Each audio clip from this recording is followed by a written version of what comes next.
All right. Now let us take a look at compound microscopes. Okay, we take a look at compound microscopes. Now, compound microscopes, of course, the function, the objective of a compound microscope is to magnify the image. All right, so to produce a magnified image, that means to actually to magnify the object, in fact, to magnify the object and produce a magnified image. That means the object that is viewed through the microscope is a very, very small object, usually things like bacteria, all right, red blood cells and all that. So the microscope magnifies the object and produces a magnified image. That's a function of the microscope. It is able to do so because it uses two convex lenses, and both the convex lenses are of short focal length. Why both the convex lenses are of short focal length? Because both lenses are giving you what we call near viewing. So if I draw a simple diagram of a compound microscope, okay, all right, a simple idea of a compound microscope. This is where you have your lens, that's your eyepiece. So your eyes is here, okay, and then this is where the slide is, your sample is here, this position here, the sample is here. Okay, the sample is here. And then there will be one lens here. This is your objective. So look at the distance between the objective and the sample, which is a short distance. So what did I say? If you need a short distance, the lens should be of short focal length, which means high-powered lens. All right. So this objective, which is the what you call a convex short focal length, convex lens, is focusing onto this sample, and it produces an image here, which forms somewhere along here. The image forms somewhere along here. All right. They're all connected. Huh? They all are connected. They are collinear. Okay. Of course, when I draw, it doesn't look like that. So let me. It is collinear. Huh? It will be collinear. Otherwise, it will not form an image. So the sample will be right here. The position. Okay. So somewhere here, the image is formed.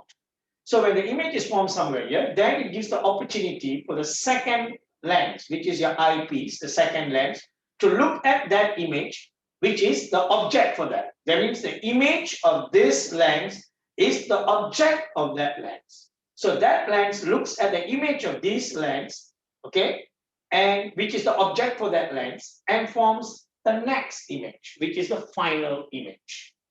Final image. Now, my point is, look at the distance. Let's say the image is here or here, doesn't matter, but look at the distance. Is it a short distance or long distance? It is still a short distance. You should know how long your microscope is.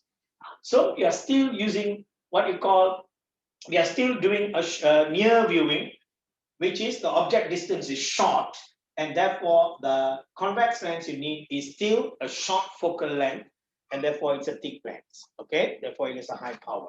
Okay, that's it now. Now let's translate this whole thing into a ray diagram. Okay, so we already know. Okay, so the ray diagram will be, okay, all right.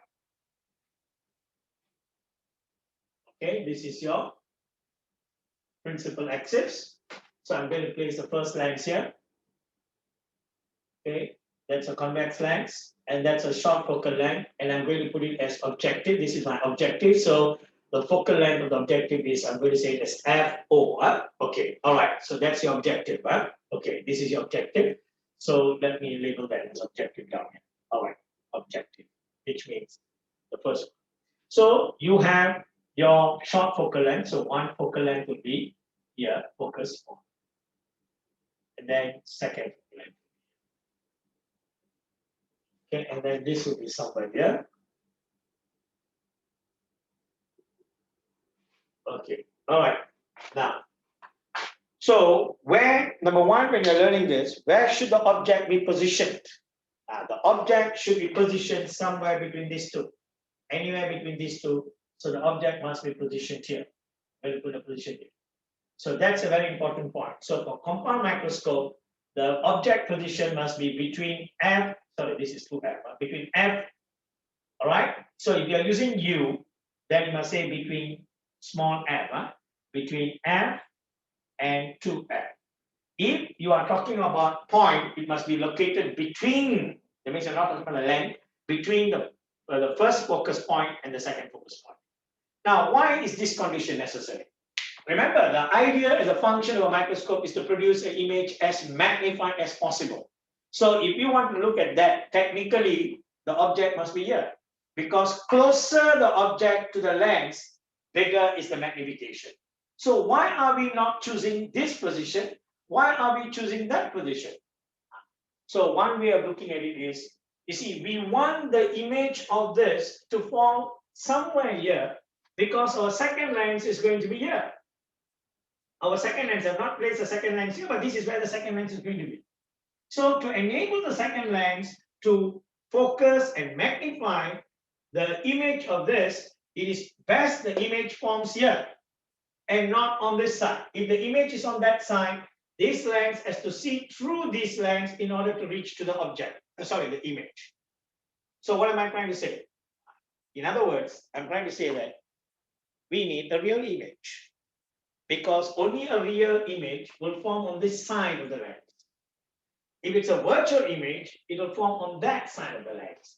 And you have already learned there are five types of images that can be formed by the convex lens. So if it is here, you're going to get a virtual, and anything here is going to be virtual. That is why we choose anything between here, so that our image is real and will be formed on the other side of this lens, which gives the opportunity for our eyepiece to look at it and magnify it.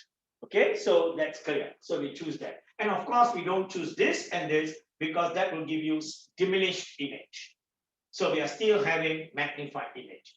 All right, that is that. So let's draw the ray of light. So let's say the ray of light is this. So it comes like that, goes through that, and then it forms a magnified image here. All right, now this magnified image, which is the first image, all right, is now going to be magnified by this lens. Now, this lens does not have any other lens after this. Therefore, here you can put this as close as possible to the lens.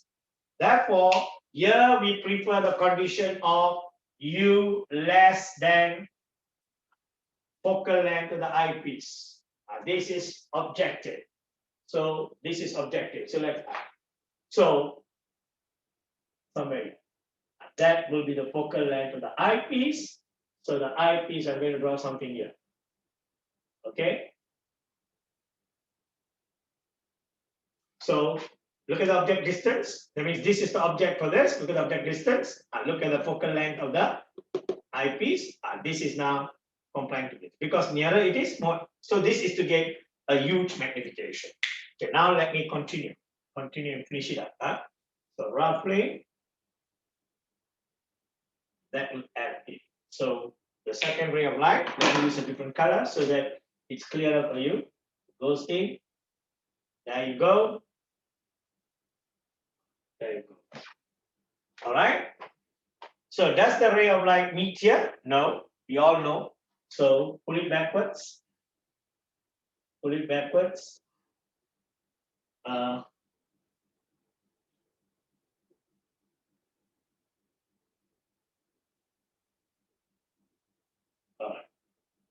So roughly. This is where that's the final image, and look at the size of the final image compared to the original object. All right. And what type of image is this? This is a virtual image. Okay, this is a virtual image. This is a magnified image.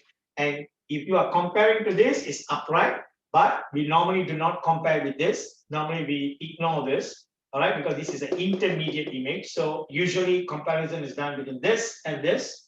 Okay, all right. Now, although this and this is inverted, and earlier on I said if it's inverted, it's real. That is only true for a single lens. Since you have compounded this, therefore you have to fall back to the details of it. That means the image is virtual. The final image is virtual. The final image is inverted to the original, and the final image is magnified. All right. This is how the images are formed by a compound microscope. Now, there are a little bit more aspects to be learned. That is this distance. All right. The distance between the objective and the eyepiece, you can see for yourself. Okay, let me show that to you. From here to here is actually your focal length of the objective. From here to here, you can see is the focal length of the eyepiece. So you can see a small gap there. So that means this distance is bigger than the focal length and the eyepiece added together. Focal length of the objective lens of the eyepiece.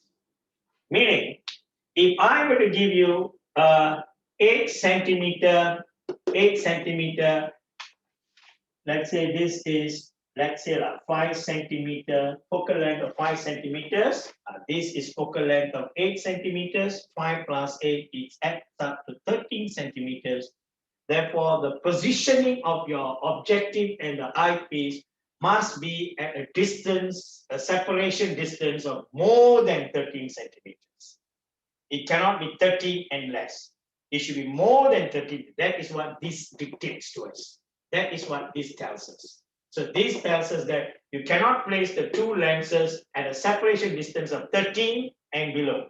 It has to be more, perhaps 15, 16, 17. All right, that's point of importance. Second importance is between the objective and the eyepiece. The eyepiece must have a longer focal length than the objective. That means the focal length of your eyepiece must be greater than the focal length of the objective.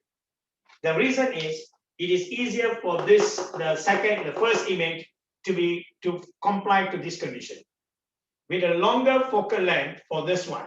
For this one, having a longer focal length is easier for the first image to comply to this condition. To comply to this condition, it's easier. That's why you choose that. All right. And finally, the entire magnification of the compound microscope is this will have its own magnification, which means that V, follow me, V divided by U. All right. That will give you this. For this one, that's your V and that's your U. So V divided by U will give you this magnification. And therefore, the compound microscope's magnification is the product of M1 and M2. You take this magnification, you take that magnification, you multiply, you get the overall magnification of the compound microscope. Okay? Now, finally, they'll ask you about the diameter of this lens. So the diameter of this lens, look at this, the sketch which I gave you earlier. So your eye is going to fit in here. So the diameter of this lens must be about the same as the diameter of your eye so that it fits your eye. By that way, all the rays, see the rays of light, if you look at it, now you go to this, the physical aspect of it, the rays of light are going to go through here. All right. So we want that all the rays to enter your eye so that a bright image is formed. For a bright image to form, as many rays of light must enter your eye. So that has to be maximized.